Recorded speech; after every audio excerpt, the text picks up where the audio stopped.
peruano. Arnaldo, deu seu pitaco aí. Novo ataque, mais uma tentativa do Dorival de um jogador novo aí para comandar o ataque, homem de referência e tal. Será que vai dar certo? E a pressão, como disse o Danilo. O Danilo tá desanimado, tá achando que vai empatar o jogo hoje. Tudo bem, Tironi? Fala, galera. Vamos por partes, vai. Eu acho que a questão do comando do ataque, a indefinição, os testes, ela vem... não é exatamente na era Dorival, né? Ela vem há muito tempo, né? O Brasil não tem um centroavante titular, aqueles que você fala, esse é o cara, esse é o goleador, há muito tempo, né? O centroavante da Copa foi o Richarlison, que hoje é reserva na Inglaterra, né? E teve um golaço na Copa e nem por isso se firmou como centroavante. De lá para cá, várias experiências e nenhum jogador testado ou experimentado segurou a camisa ou teve uma sequência até por não mostrar capacidade para tal, né? Assim como o Brasil não tem um 9, o Brasil não tem um 10 e o Brasil não tem laterais titulares, aqueles que isso é quase geracional, né? Um problema na formação de jogadores do Brasil nessa posição. Esse é um ponto.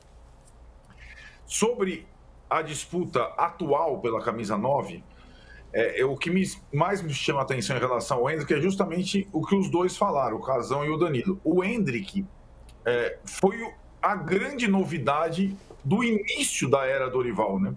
Naqueles amistosos na Europa, contra a Inglaterra e Espanha, e ele, mais novo, foi muito bem, né? Foi muito bem em terrenos hostis, sem Real Madrid ainda no currículo, sem estar ambientado e posta. Talvez desses testes todos, foi aquele jogador que mais funcionou na seleção brasileira. E, de fato, de lá para cá, às vezes fora das listas, às vezes com minutos irrelevantes, poucas vezes, de fato, experimentado como titular. E desta vez, fora da lista inicial, a gente olhava a lista e parecia faltar gente para algumas funções, né? E eu imagino que, pegando a entrevista do Dorival como termômetro, se o Neymar estivesse se ele não tivesse sido cortado, talvez o Neymar fosse utilizado como falso centroavante. É a conclusão que eu chego, sabendo que hoje não dá para pensar a seleção brasileira sem um titular do Barcelona, o Rafinha, e 2 titulares do Real Madrid, Vinícius e Rodrigo. Bom, Neymar foi cortado, vai jogar um centroavante. E aí o João Pedro, talvez, pelo momento em que vive, pelas características, é o centroavante mais alto, na bola aérea ele é bom, e ele também é hábil, é móvel, ele faz de fato uma boa temporada no Brighton, vai receber a chance da vez. O Igor Jesus, que vinha sendo titular, nem chamado foi, né, do Botafogo. Então é uma grande chance para o João Pedro, uma grande chance. Não sei se ele vai conseguir emplacar. E acho que para a seleção funcionar, independentemente desse centroavante, e dar uma sobrevida ao Dorival, depende muito desse trio Real Madrid e Barcelona, Rafinha, Vinícius e Rodrigo, né? E acho que a dificuldade desse trio é na seleção assumir o papel de protagonismo que eles têm nos clubes deles, né? E o Rafinha é um dos melhores jogadores da temporada europeia toda. O Vinícius e o Rodrigo estão há muito tempo sólidos no Real Madrid. E aí eu acho que tem uma questão também que vai um pouco para os jogadores, sabe? A gente fala muito do treinador. Esses jogadores, posso pegar esses 3. Na época do Tite, existia aquela impressão, eles nos clubes, eles jogam com liberdade de movimentação e o Tite coloca o Vinícius preso num trilho na esquerda, o Rafinha preso num trilho na direita, o Rodrigo tem que ficar só no meio, do jeito que o Tite gostava de jogar, o tal do futebol posicional. O Dorival não é assim, nunca foi assim, né? E eles têm liberdade de movimentação, mas uma coisa é ter liberdade, estar taticamente confortável, e outra coisa é personalidade. E para essa seleção, além de um treinador indiscutível, além de centroavante, além de camisa 10, além de laterais, falta personalidade aos principais jogadores. Isso já aconteceu em vários momentos e com vários jogadores na história da seleção brasileira. Então, é também, eu acho, da nossa análise, a missão de mergulhar um pouco no que fazem na seleção Rafinha, Rodrigo e Vinícius, né? Sempre está muito na conta do técnico e sempre passa fora a questão Neymar, quando o Neymar tá, o Neymar. Mas esses caras aí estão jogando há muito tempo na seleção e olha, dá para tirar nos dedos as boas partidas desse trio com a camisa amarela.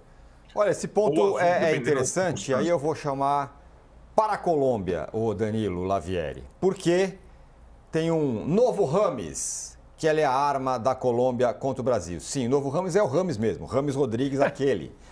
Ele é um destaque, principal destaque da seleção colombiana, foi o maestro do time na campanha do vice-campeonato da Copa América no ano passado e comanda aí o meio-campo do técnico Néstor Lorenzo. Nos últimos anos, ele tem rendido muito mais na seleção do que nos clubes. Mas agora no Leão do México, ele deu uma melhoradinha, né? E o Leão do México, lembrando, vai ser adversário do Flamengo no Super Mundial. Com metade dos jogos disputados em relação ao período dele no São Paulo, o Rames já igualou o número de gols e superou o número de assistências. Olha aí na sua tela. Tem 11 jogos, 874 minutos em campos, 2 gols, 5 assistências. No São Paulo ele jogou 22 vezes, com 944 minutos em campo, 2 gols e 4 assistências. Aí, Casagrande, eu vou fazer a pergunta para você. O Rames, na seleção da Colômbia, é um jogador muito melhor do que nos times quaisquer ter, até mesmo no Leão, que ele está indo um pouco melhor. E o Arnaldo acabou de falar dos jogadores que na seleção brasileira, nos clubes rendem, na seleção não rendem. E a pergunta é, por que os jogadores da seleção parecem outros jogadores quando jogam na seleção brasileira? O Arnaldo falou, eu até anotei aqui, Rodrigo, Rafinha e Vinícius Júnior, que um melhor do mundo, o outro o melhor do Barcelona. E outro, um coadjuvante importantíssimo no Barcelona, o Rodrigo, titular. E tudo com 25, 26, 27 anos, eles já poderiam assumir, da sua forma, da sua carreira. O que acontece com esses caras? Que outra seleção do mundo tem caras assim? Jogando em times assim, o melhor do mundo e tudo mais? Essa é a pergunta que eu faço. Por que esses caras não jogam? Bom dia, então, de novo. O lance é assim, primeiro eu acho que eu vou na linha do Arnaldo de personalidade, mas eu acho que é personalidade de equipe. Eu não acho que é só personalidade individual, porque todos os outros que já entraram na seleção também não jogaram bem, também não desempenharam aquilo que desempenha nos seus clubes. O Marquinhos, por exemplo, quanto tempo faz que o Marquinhos não faz uma grande partida na seleção brasileira e é titular absoluto? Quantas vezes nos últimos jogos o Marquinhos falha e a seleção brasileira toma gol, ou ele não faz a cobertura, ou perde a bola aérea, ou sai no bote errado? Quantas vezes? E o PSG está voando. Então então não são só esses 3 jogadores que sofrem dessa síndrome de ficar à vontade num clube e depois a seleção brasileira não jogar. E eu acho que, na minha visão, tem a dificuldade de personalidade individual, mas a dificuldade de personalidade individual aumenta quando o time não tem uma personalidade própria dele, né? A seleção brasileira não tem personalidade. É um time que ainda não tem uma personalidade própria. Nós não sabemos qual é a personalidade da equipe do Brasil, porque personalidade de time é aquilo que você sabe quem joga, as jogadas ensaiadas, o tipo de ultrapassagem dos laterais, o criador de jogadas, aquele que finaliza mais, ou o artilheiro, o mesmo time. Isso cria uma personalidade. Por exemplo, a Colômbia, o time da Colômbia tem mais personalidade de equipe do que a seleção brasileira tem. Personalidade de equipe. Quando não tem personalidade de equipe, é muito raro ter um jogador que tenha personalidade. A não ser, por exemplo, o Messi, que passou anos jogando na seleção da Argentina sem que a Argentina conseguisse uma personalidade de equipe e ele indo lá, chegando em final de Copa do Mundo, ganhando bola de ouro, ganhando chuteira de ouro, enfim, até ganhar a Copa do Mundo, com uma seleção que tinha personalidade de equipe com o adendo da classe do Messi. Da genialidade do Messi. O Brasil não tem nenhuma coisa nem outra. Nem a personalidade de equipe, que dificulta a personalidade individual de cada um, né? E nem a genialidade de alguém individual. Nós temos ótimos jogadores, mas nenhum genial, como tem a Argentina, como tem a França, por exemplo, né? Então, e eu acho que nós perdemos muito tempo. Desde a época do Tite, nós ficamos perdendo tempo, insistindo com as mesmas coisas, O Dorival insiste com as mesmas coisas também. O Danilo estava convocado, gente. O Danilo estava convocado. E não estava jogando de titular no Flamengo. O titular da lateral direita era o Wesley. É o Wesley, né? E o Danilo tinha sido convocado como zagueiro, como lateral. Ia ficar fora do time. Aí ele foi cortado e chamou o Alexandro. Então, estava cortado e chamou o Alexandro, que é lateral esquerdo. Né? O Marquinhos também. É uma insistência. Eu não acho o Marquinhos mau jogador. Eu acho que ele está numa fase muito ruim na seleção brasileira, como todos os outros estão. Mas surgiram zagueiros nesse tempo para você fazer alguma alternativa. Léo Ortiz, por exemplo, está jogando mais. Por exemplo. Né? Então eu acho que o pacote que a seleção brasileira criou para ela mesma, desde a época Tite de Copa do Mundo, porque o Tite deitava e rolava nas eliminatórias. O problema do Tite era quando ele chegava na Copa do Mundo. Né? As duas eliminatórias que ele fez, principalmente a primeira lá, 2016, cara, quando ele entrou, o Brasil estava em sexto, fora da classificação com o Dunga. Não é que ele ganhou tudo, ele jogou pra cacete, a seleção brasileira jogou demais. Aí chegou em 18, foi aquilo ali, uma coisa igual a de 22, um pouco melhor que a de 14, talvez. Qual a diferença em Copas do Mundo que a seleção brasileira apresentou? Desde 6. 2006 tem um monte de craques. Não andou porque não andou. Mas de 10 para frente, o que a seleção brasileira apresentou de personalidade de equipe e personalidade individual, Arnaldo? Não é? 10, nada.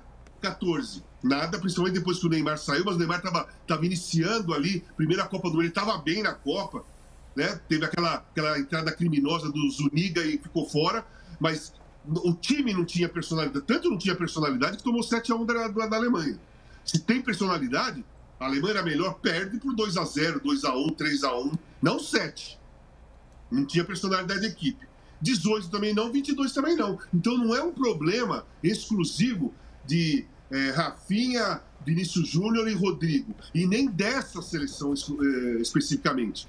É um problema da seleção brasileira que agora foi a primeira eliminatória, que essa dificuldade de personalidade começou a aparecer nas eliminatórias. Antes só aparecia em Copa do Mundo, agora apareceu nas eliminatórias. Então o que eu estou vendo? Nós estamos caindo. Sim. Porque a gente vinha bem em eliminatórias e jogava mal Copa do Mundo, né? Ia bem em eliminatórias e jogava mal Copa do Mundo. Agora, nós somos mal nas eliminatórias, coisa que não acontecia há muito tempo. Mesmo a trancos e barrancos, aquela de 2002 jogava muito mais que essa. Boa. A de 2002 meteu 3 da Argentina. Uhum. O Arnaldo falou sobre o ponto que os jogadores estão devendo, o Casão falou sobre uma força coletiva. Personalidade de equipe. Isso. E aí, Danilo? Por que jogar mal? Eu estava ouvindo o Casão falando, né? Eu lembro, assim, de momentos desse período que ele falou.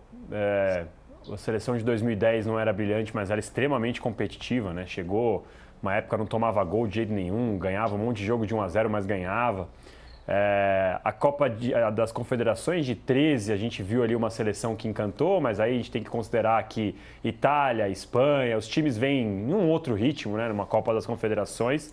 E aquela seleção do Tite nas eliminatórias, ele teve um momento bom quando o Gabriel Jesus...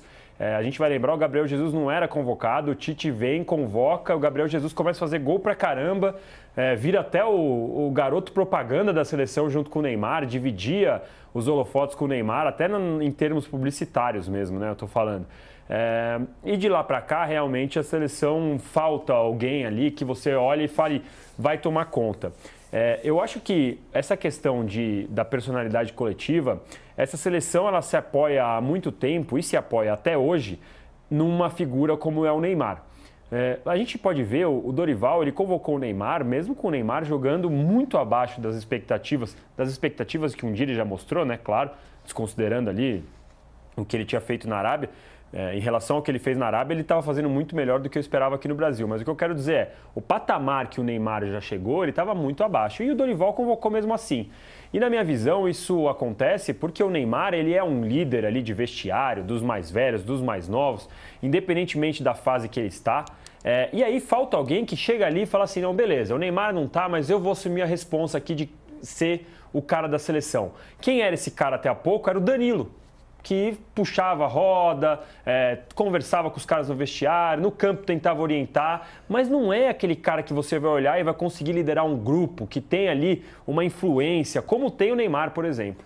Então, quando você vê e você olha para esse grupo, não tem nenhum jogador que chame a responsabilidade, fala, toca a bola em mim. O Vini Júnior, que a gente espera tanto, na seleção ele não rende. Muita gente esperava que ele pudesse render com a saída do Tite, por conta da questão tática, do jeito que, como o Arnaldo definiu, né, o trilho que jogava o Vini Júnior. Mas mesmo com o Dorival, ele não jogou bem, ele jogou poucas partidas. A partida que ele jogou um pouco melhor, que me lembro agora, foi um Brasil e Paraguai na Copa América, justamente quando ele jogou solto. Ele pôde cair pela direita, pela esquerda, ele centralizou, ele estava ali. E aí a gente vai lembrar, nessa Copa América, quando o Vini Júnior tenta assumir a liderança, o protagonismo dessa seleção, ele se perde. Ele xinga juiz, ele toma amarelo, ele fica bravo, ele briga com a torcida.